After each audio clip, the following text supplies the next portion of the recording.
Tu te dis, bon bah aujourd'hui je bois pas. Et c'est tout. Et chaque jour tu te le dis, et en fait d'un coup tu te rends compte que ça fait 2 ans.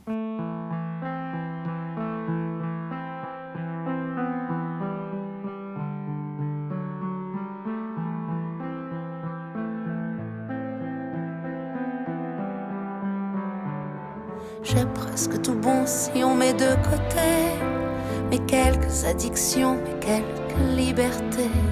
De me perdre la nuit, souvent pour le chercher, celui-là, celui qui me rendra la paix.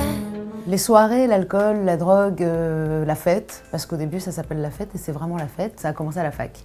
Ça restait très festif et plutôt bon enfant, surtout avant l'arrivée de cette drogue dure qu'on appelle cocaïne. Ça pénètre votre vie insidieusement. Au début, c'est comme une potion magique, c'est quelque chose qui permet de veiller tard, de ne pas être ivre. Très vite, les soirées sans cocaïne deviennent très ennuyeuses et l'intérêt est compliqué à trouver. Voilà. Et petit à petit, ça devient les soirées qui n'ont plus d'intérêt, ça devient les gens.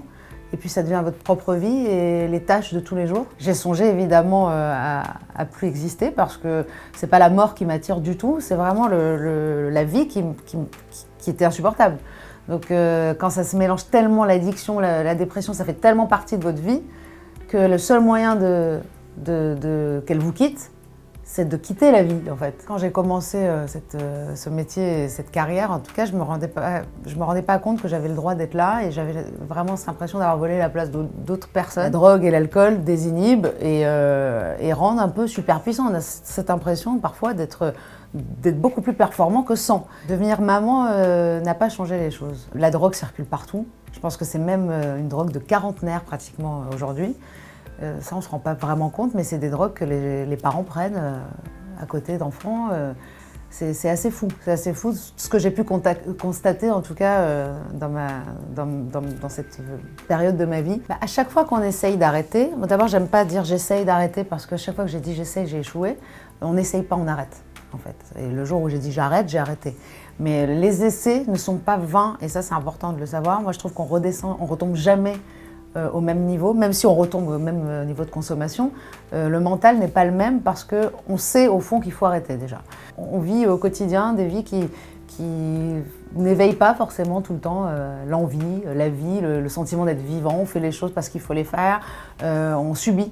De se dire qu'on est vivant permet de ne pas subir et de se dire c'est moi qui suis en vie, donc c'est moi qui maîtrise des choses et c'est moi qui décide de ce que je vais faire. Aujourd'hui, je trouve des moments de paix et il y a des moments compliqués et justement, il ne faut jamais lâcher, il faut être vigilant, il faut savoir qu'on peut retomber, que c'est très simple et surtout quand on a des prédispositions à ça, parce que je pense que j'en avais.